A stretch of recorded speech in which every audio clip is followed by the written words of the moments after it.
ఆహుదా నదీ తీరములోన బావిలోన వెలసిన దేవ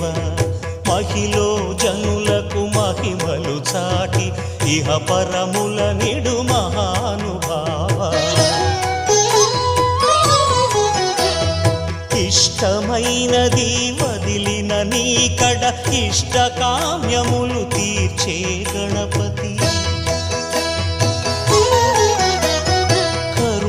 పురియుచు వరములను సగుచు నిరతము పెరిగే మహాకృతి సకల చరాచర ప్రపంచమే